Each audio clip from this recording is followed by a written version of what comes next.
Bonjour, j'espère que vous allez bien. C'est Sébastien Marcotte qui est au microphone. On va maintenant travailler la section 2.3 sur les forces de contact. Dans cette section-là, on va apprendre à travailler des situations où plusieurs forces différentes agissent sur les objets. Donc, juste faire une petite liste des forces qui vont survenir dans le cours. Donc, d'abord, on a le mg, le poids. Ensuite, on a t, la tension d'une corde. Ensuite, on a n, la normale. On a f, le frottement, qui peut être soit statique ou cinétique. On a d, la résistance de l'air. D pour drag en anglais, là. Fr, c'est la force d'un ressort. On l'appelle aussi la force de rappel. On peut aussi avoir une force quelconque F là, exercée par un expérimentateur ou ce qu'on appelle un agent externe. Ou on a aussi la poussée d'Archimède. On n'entrera pas dans le détail de cette force-là. La poussée d'Archimède, c'est la force qui permet par exemple de faire qu'un bateau flotte. C'est une force qui est exercée par un fluide, que ce soit un gaz ou un liquide. Et je voulais terminer avec la section avec la diapo sur les ressorts.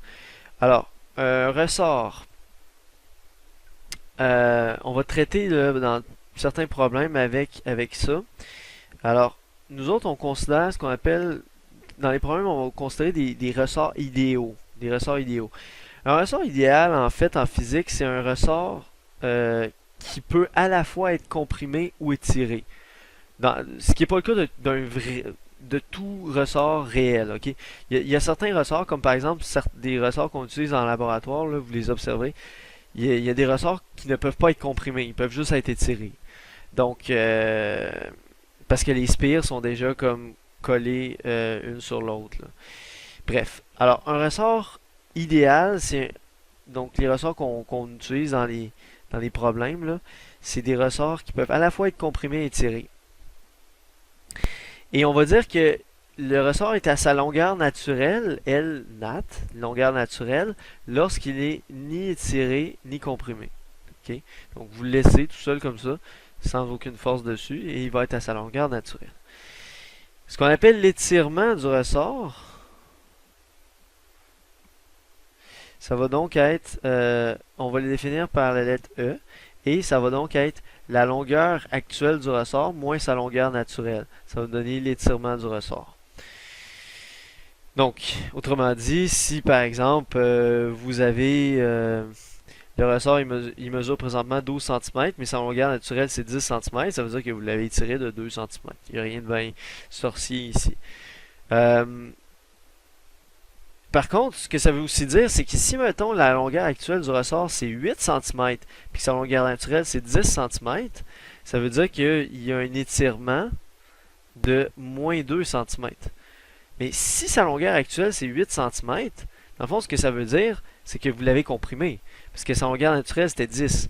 Fait que là, sa longueur actuelle, c'est 8. Fait que vous l'avez comprimé de 2 cm. Donc, autrement dit, quand vous voyez moins, moins, ça veut dire qu'il y a eu une compression. Donc, mais on l'appelle encore, on peut l'appeler quand même l'étirement, mais ça va être un étirement négatif. C'est un peu bizarre peut-être à dire, là, mais un étirement négatif, dans le fond, ben, vu que c'est négatif, c'est comme l'inverse d'un étirement. Donc l'inverse d'un étirement, c'est une compression. Fait que c'est ça.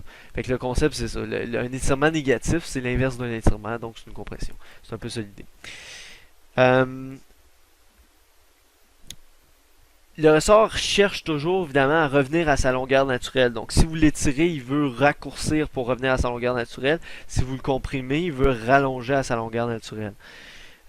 Donc en quelque sorte, on peut dire il veut rappeler. En fond, il veut. C'est comme, mettons dans la situation qui est représentée ici, le ressort est étiré. Fait que c'est comme s'il veut rappeler le bloc vers la gauche pour le ramener pour revenir à sa longueur naturelle. Donc c'est pour ça que on l'appelle des fois la force de rappel, la force exercée par un ressort. Si le ressort est étiré ou comprimé, il exerce sur le bloc une force qu'on appelle la force de ressort ou la force de rappel, le symbole Fr. Le module de la force exercée par un ressort idéal va être donnée par la loi de Hooke. Alors, la loi de Hooke qui est pas sorcier, là. Alors, c'est tout simplement la force d'un ressort, vous avez certainement vu ça déjà, est égale à la constante de rappel fois la valeur absolue de l'étirement.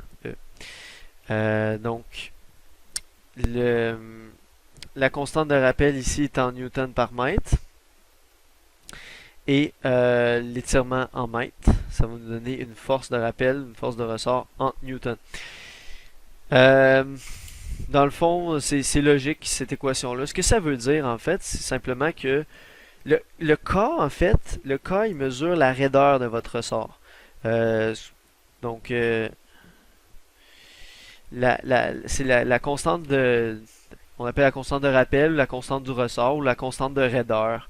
Ce sont toutes des expressions synonymes. Donc, plus le K est grand, plus le ressort est raide.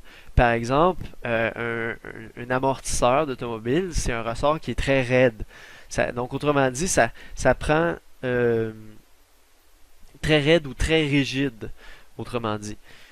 Donc, ça prend une très grande force pour pouvoir le déformer d'une certaine longueur. À l'inverse, un ressort très mou, ben, ça prend une toute petite force pour l'étirer énormément. Okay? Donc, un ressort mou va avoir une constante K faible. Un ressort mou va avoir une faible constante de raideur. Et un ressort rigide, comme un amortisseur d'automobile, va avoir une constante de raideur très élevée.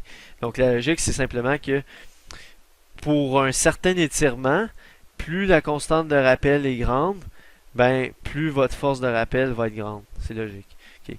Donc, autrement dit, si vous étirez, ça va prendre pas mal plus de force pour étirer un amortisseur d'automobile de, mettons, de 5 cm que pour étirer un ressort très mou de 5 cm.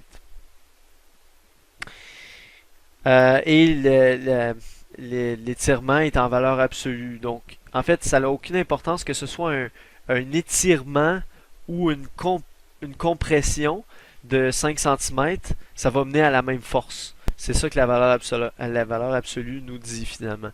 Donc que ce soit plus 5 cm ou moins 5 cm, donc que ce soit un étirement ou une compression, ça va mener à la même force. Voilà. Alors c'est tout. C'est tout ce que je voulais dire là, sur cette section-là.